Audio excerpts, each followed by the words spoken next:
Welcome friends, मैं अभिजीत। चलिए हम लोगों का प्राइस एक्शन क्लास को कंटिन्यू करते हैं। देखिए, ये निफ्टी 50 का अभी चार्ट है एंड निफ्टी 50 का आवरली टाइम फ्रेम का चार्ट है। फिलहाल तो अभी हम लोगों के पास एक वीकली क्लोजिंग मिला है। पहले वीकली एनालिसिस कर लेंगे, उसके बाद छोटा टाइम फ्रेम में हम लोग अच्छा खासा पोजीशन को समझेंगे। ठीक है, तो ये देखिए, अगर चार्ट को बड़ा कर देंगे तो इससे क्लियरली नज़र आ रहा है क्या, एक negative body size red candle जो निफ्टी 50 में फॉर्मेशन हुआ है। एंड ये फॉर्मेशन कहाँ हुआ है, देखिए एक कॉन्सोलेशन चला था 6 वीक्स का, उसके बाद ब्रेकआउट हुआ था एंड वो अभी रिटेस्ट जोन में है। फिलहाल हम लोगों को लग रहा था कि लास्ट वीक में एक डाउनफॉल के बाद एक पॉजिटिव क्लोजिंग मिला था, लेकिन हम लोग डिस्कस करके गए थे कि लास्ट वीक का हाई जब तक नहीं निकलेगा तब तक 26,000 and life time high touch करने की कोई चांसेस नहीं है। फिलहाल देखिए, लास्ट वीक का हाई तो ब्रेक नहीं हुआ, उससे पहले ही लास्ट वीक का लो ब्रेक हो गया था। एंड अभी जो फिलहाल रिसेंट लास्ट वीक है उसमें क्या है, एक नेगेटिव क्लोजिंग हम लोगों को मिला है। एंड डेली टाइम फ्रेम में जाने के बाद अभी और एक चीज क्लियरली विजिबल होगा कि कैंडल का फॉर्मेशन कैसा हुआ था। देखिए, कैंडल का फॉर्मेशन हुआ है कि एक पहला एक रेड कैंडल फॉल, उसके बाद फिर से एक रेड कैंडल, मतलब कॉन्टिन्यूस 2 दिन का फॉल। तो लगातार 3 दिन का फॉल हो सकता है और उसके बाद प्राइस अपना फॉलिंग का पैटर्न चेंज कर देगा। क्योंकि देखिए, एक चीज है, अभी फॉल करने के बाद प्राइस कहाँ आ गया है, ये जो कॉन्सोलेशन जोन है इस कॉन्सोलेशन जोन के पास आ गया है। तो अगर इस जोन के अंदर प्राइस ट्रेड करने लगता है तो चांसेस है कि प्राइस एक बार नीचे तक आए फिर वो ऊपर जाए। ठीक है, इस लो को टच कर सकता है या इधर से भी थोड़ा बाउंस बैक कर सकता है। लेकिन एक चीज समझने वाली बात है, मार्केट में अभी पॉजिटिव इम्पैक्ट ही है।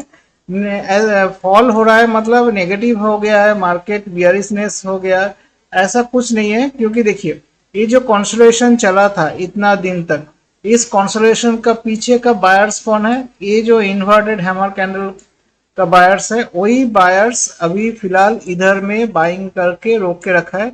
जब तक इस कैंडल का 2 दिन का कॉन्जिक्यूटिव लो ब्रेक नहीं होगा, मतलब इस कैंडल का लो 2 दिन का कैंडल की बिहाफ में ब्रेक करके सस्टेन नहीं होगा, तो तब तक कोई मार्केट में बियरिशनेस नहीं है। और ए लेवल है लगभग निकल कर रहा है 24,000। ठीक है, तो 24,000 के बाद नीचे में हम लोग बियरिशनेस की तरफ देखेंगे। फिलहाल अभी मार्केट में कुछ भी बियरिशनेस नहीं है, ये सिर्फ रिटेस्ट है। एंड अभी एक चीज है, विक्स, अभी अगर विक्स के ऊपर हम लोग नजर रखेंगे तो देखिए विक्स अभी कहाँ ट्रेड कर रहा है, विक्स ट्रेड कर रहा है हम अभी 11.8 में, मतलब विक्स अभी लोअर साइड में ही है। तो विक्स का अभी राइजिंग का टाइम है, तो विक्स अभी राइज करेगा तो इसके बिहाफ में प्राइस में थोड़ा और गिरावट हो सकता है। क्योंकि देखिए, प्राइस में अगर थोड़ा गिरावट होता है तो उस टाइम पे विक्स ज्यादा एग्रेसिवली राइज करता है क्योंकि मार्केट में पैनिक होता है। एंड लेकिन हाँ, एक चीज और है, अगर अपर साइड में भी एग्रेसिवली मूव करेगा तब भी विक्स राइज होगा, लेकिन लोअर साइड में पैनिक ज्यादा होता है, इसके वजह से लोअर साइड मोमेंटम में विक्स का राइजिंग बहुत एग्रेसिव होता है। ठीक है, एंड विक्स का राइज होगा तो जो ऑप्शन ट्रेडर है उनके लिए फायदा है, क्योंकि उनको अच्छा खासा प्रीमियम में सेल करने का मौका मिल जाता है। तो उस टाइम पे सेलर्स भी इंटरेस्टेड होता है। ठीक है, लेकिन लो विक्स में प्रीमियम कम मिलता है तो उस टाइम पे रेंज बड़ा मतलब रेंज बड़ा नहीं मिलता है, सेलर्स को अपॉर्चुनिटी कम मिलता है। उस टाइम पे बायर ज्यादा इंटरेस्टेड होता है क्योंकि लो प्रीमियम में अच्छा खासा स्ट्राइक प्राइस को ऑप्शन बाइंग के लिए मिल जाता है। ठीक है, वो अलग एक कॉन्सेप्ट है। अगर आपको जानना है तो कमेंट्स बॉक्स में कमेंट्स कीजिएगा, हम लोग एक अलग से वीडियो बना देंगे तो इसके लिए आपको क्लियरली वो पता चल जाएगा। ठीक है, फिलहाल हम लोग प्राइस एक्शन क्लास को कंटिन्यू करते हैं। देखिए, ये जो कॉन्सोलेशन जोन है, फिलहाल इस कॉन्सोलेशन जोन के अंदर प्राइस अगर आ जाएगा तो प्राइस एक बार नीचे तक, ये जो लेवल है इस लेवल तक एक बार आ सकता है, जो लेवल है 24,600 के आसपास फिलहाल। लेकिन एक चीज है, 25,000 जब तक ब्रेक नहीं होगा तब तक 24,600 का लेवल ओपन नहीं होगा, ठीक है। और इस जोन के अंदर ट्रेड करना होगा, ठीक है। तो इस जोन के अंदर अगर ट्रेड करेगा 2 घंटे का सस्टेनेबल पोजीशन रहेगा, उसके बाद ही प्राइस नीचे तक आ सकता है। ऐसा नहीं कि आएगा ही, ठीक है, आ सकता है, क्योंकि ये एक अच्छा खासा बाइंग सपोर्ट रेंज है। तो फिर से बायर्स क्या करेंगे, लोअर लेवल से बाइंग उठा के ऊपर लेके जाएगा, ठीक है। मतलब एक ही जगह में 2 बार अपना पैसा लगाएगा, ठीक है। तो अभी देखिए, तो हम लोग कैसे समझते हैं पोजीशन को, जब तक अभी प्राइस है 25,150 के आसपास, अभी जब तक 25,000 नहीं ब्रेक होगा तब तक ये लेवल ओपन नहीं होगा। एंड अभी हायर साइड में क्या मोमेंटम है, इसको लिए भी थोड़ा हम लोग चार्ट को छोटा टाइम फ्रेम में जाके देखेंगे। तो इसके लिए हम लोग चले जाते हैं आवरली टाइम फ्रेम में। आवरली टाइम फ्रेम में हम लोगों को क्या दिख रहा है, देखिए आवरली टाइम फ्रेम में हम लोगों को दिख रहा है अभी प्राइस इधर ट्रेड कर रहा है 25,140 के आसपास, 150 की पकड़ लेते हैं राउंड, याद रहेगा आसानी से। देखिए ये जो गैप है, ये गैप फिलहाल सपोर्ट के लिए काम करेगा। एंड गैप के बाद ये जो डोजी कैंडल है, ये सबसे बड़ा सपोर्ट रेंज है। यही सपोर्ट रेंज देखिए 25,000 के लेवल में ही है, 25,000 के आसपास का लेवल है। तो फिलहाल प्राइस अगर इधर आता है, एक बार बाउंस बैक करेगा, तो बाउंस बैक में अगर प्राइस, ये जो इन्वर्टेड हैमर कैंडल है, लास्ट सेलर का जोन यही है 25,200, अगर इसको ब्रेक करेगा एंड सस्टेन करेगा, उसके बाद ये जो लेवल है 25,000 का 300, इस लेवल को अचीव किया जाएगा।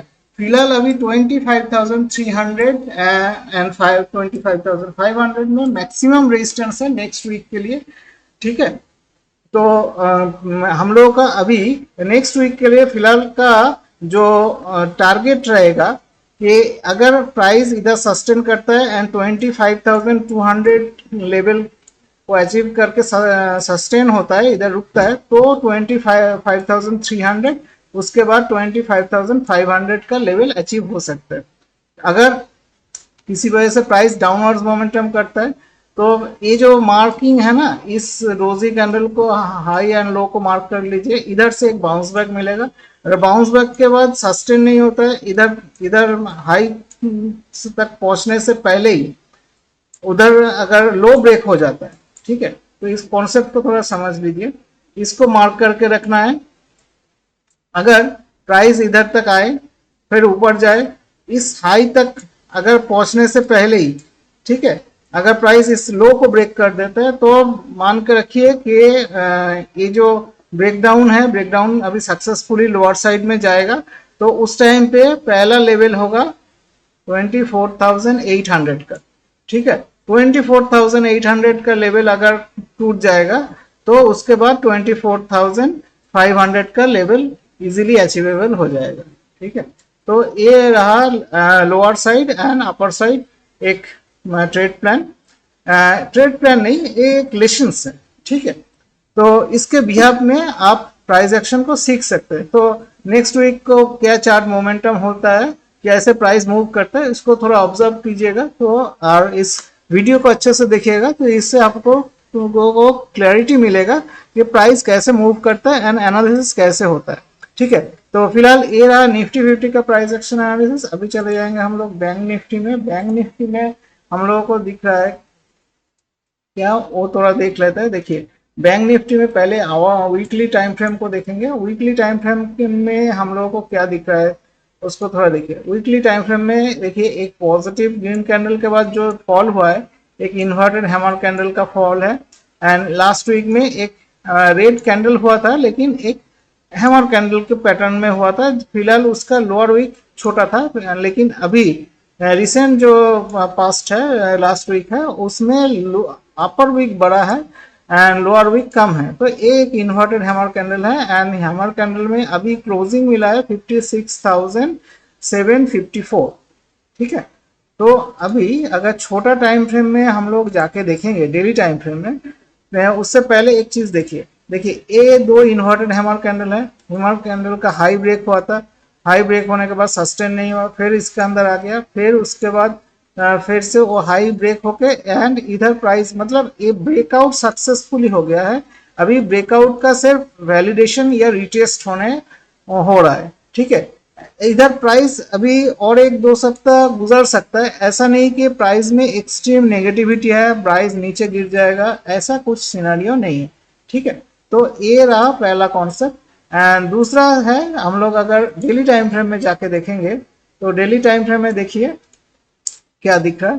देखिए डेली टाइम फ्रेम में देखिए similar concept just like Nifty 50। इधर में जो बायर्स अभी प्राइस में है, एक कॉन्सोलेशन जोन है एंड इसके पहले का एक कॉन्सोलेशन जोन है, ठीक है। तो ये दो कॉन्सोलेशन जोन का जो बायर्स कौन है, यही वो इन्वर्टेड हैमर का बायर्स है। जब तक ये कैंडल का लो ब्रेक नहीं होगा, कॉन्सिक्यूटिव 2 डेज उधर सस्टेन नहीं करेगा प्राइस, तब तक कुछ नेगेटिविटी नहीं है, ठीक है। एंड अभी जो है सिर्फ रिटेस्ट किया जा रहा है और मार्केट में रिटेलर्स को दिखाया जा रहा है कि सेल सेल सेल, आप क्वांटिटी बेच के चले जाओ एंड उसके बाद प्राइस में अपवर्ड एक रैली होगा एंड उस रैली में आप लोग पार्टिसिपेट नहीं होंगे, ठीक है। तो इधर में अपना पोजीशन को अच्छे से होल्ड करके रखना चाहिए। देखिए एक कंसोलेशन जोन है, कंसोलेशन जोन में ही प्राइस अभी रुका हुआ है। तो फिलहाल एक चीज है जो 56,000, ये अच्छा खासा एक सपोर्ट लेवल है जो निकल के आ रहा है, क्योंकि ये देखिए यही है 56,000 का लेवल। अगर चार्ट को हम लोग छोटा करेंगे तो इससे हम लोगों को क्लैरिटी मिलेगा। और भी देखिए चार्ट को हम लोग आवरली टाइम फ्रेम में लेके जाते हैं, उससे हम लोगों को क्लैरिटी आप लोगों को आसानी से मिल जाएगा। देखिए कितना अच्छे से दिखाई दे रहा है जो बैंक निफ्टी में हो रहा है। देखिए इधर एक कॉन्सोलेशन जोन है एंड कॉन्सोलेशन में जोन में देखिए सब छोटा छोटा बॉडी साइज के अंदर 1 2 3 4 5 एंड 6, ठीक है।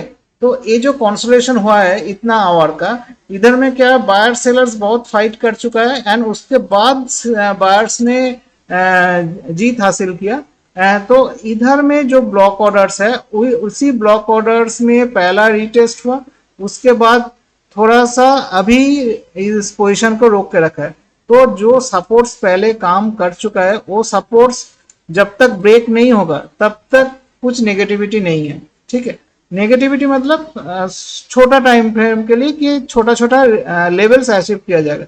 मतलब 56,400 अगर ब्रेक होता है एंड थोड़ा सस्टेन करता है 10-15 मिनट के लिए, उसके बाद 15 मिनट आप पकड़ लीजिए, ठीक है। 15 मिनट के बाद अगर सस्टेन करता है 56,400 के नीचे, तो उस टाइम पे 56,000 का लेवल इजीली अचीवेबल होगा। लेकिन 56,000 में एक बाउंस बैक होगा एंड बाउंस बैक के टाइम पे अगर उस टाइम पे जो स्विंग हाई लगा होगा वो स्विंग हाई अचीव हो गया, तो मतलब उसके 56,000 फिर डाउनवर्ड्स मोमेंटम नहीं होगा अच्छा खासा, मतलब एग्रेसिव मोमेंटम जो कहा जाता है। तो फॉल देखिए ये वाला ये एक अच्छा खासा फॉल था, लेकिन ये सब फॉल नहीं है, ये इसमें बाइंग हो रहा है, छोटा छोटा करके बाइंग हो रहा है। इसमें भी देखिए अपराइज हो रहा है, लेकिन फॉल कहाँ तक हुआ, फॉल ये वाला एग्रेसिव फॉल था, लेकिन इधर में ये सिर्फ यही फॉल जो है ये एग्रेसिव फॉल है, ठीक है। तो अभी क्या है, तो जब तक 56,400 के ऊपर प्राइस है तो प्राइस इधर रुकेगा एंड प्राइस का जो हायर लेवल है 56,800 एंड 900, ये अच्छा खासा एक रेजिस्टेंस जोन है। देखिए फिर से मार्क कर देता हूँ, ये एक अच्छा खासा रेजिस्टेंस जोन है एंड इससे पहले का रेजिस्टेंस जोन है 57,100 लेवल। ये दो रेजिस्टेंस है। अगर प्राइस टुमारो ओपन होने के बाद 56,800 के ऊपर 900 के ऊपर प्राइस सस्टेन करता है, तो उस टाइम पे पहला टारगेट 57 एंड उसके बाद 57,100 उधर से एक फॉल आएगा। अगर फॉल में जो स्विंग लो लगा होगा वो ब्रेक ना होके प्राइस फिर से अप प्राइस करके ये हाई ब्रेक करता है तो इस हाई तक इजीली प्राइस अचीव कर जाएगा। तो फिलहाल देखिए, क्योंकि मार्केट में लास्ट वीक एंड दो कॉन्जिक्यूटिव वीक में फॉल हुआ है, तो फिलहाल लास्ट वीक का जब तक हाई नहीं निकलेगा कोई भी पॉजिटिविटी मार्केट में नहीं होगा, वो बैंक निफ्टी हो या निफ्टी कोई किसी भी सेक्शन में। लेकिन एक चीज देखने वाली बात है, जो निफ्टी में फॉल हुआ है लेकिन बैंक निफ्टी में उतना फॉल नहीं हुआ है, ठीक है। तो bank Nifty next coming week में प्राइस को होल्ड कर सकता है, मार्केट को होल्ड कर सकता है। तो लेकिन अगर किसी वजह से 56 ये जो लेवल है 56,400 ये ब्रेक होता है तो उस टाइम पे 56,000 पहला होगा। 56 ब्रेक होने के बाद फिर इधर प्राइस एक रुकेगा, क्योंकि देखिए इधर में भी एक बायर सेलर फाइट के बाद ही बायर्स विन करके गए थे। तो ये 55,800 का लेवल अचीव होगा। इधर में देखिए फिर से सपोर्ट जोन ही है, तो डाउनवर्ड्स में कुछ छोटा छोटा सपोर्ट बिल्डअप करके ही प्राइस को रोक के रखा गया है। तो नीचे में एग्रेसिव फॉल होने का चांसेस कम लग रहा है, ठीक है। तो गाइज ये रहा निफ्टी एंड बैंक निफ्टी का प्राइस एक्शन एनालिसिस। इसमें अगर कुछ डाउट रहेगा, कुछ क्वेरीज होगा तो कमेंट्स बॉक्स में कमेंट्स करके पूछ सकते हैं। अगर आप चैनल में नए हैं तो थोड़ा लाइक शेयर एंड सब्सक्राइब कर दीजिएगा, पुराना व्यूअर्स थोड़ा लाइक कर दीजिएगा, लाइक कम हो रहा है। एंड और एक चीज़ है, अभी जो हम लोग ये सेशंस कर रहे हैं ये पूरा एजुकेशनल पर्पस के लिए, कुछ भी ट्रेड या पोजीशन मार्केट में बनाना है पहले खुद से एनालिसिस कर लीजिएगा, उसके बाद आपका फिनेंशियल एडवाइजर जो है उनके साथ डिस्कस करने के बाद ही कुछ ट्रेड या पोजीशन मार्केट में बनाइए।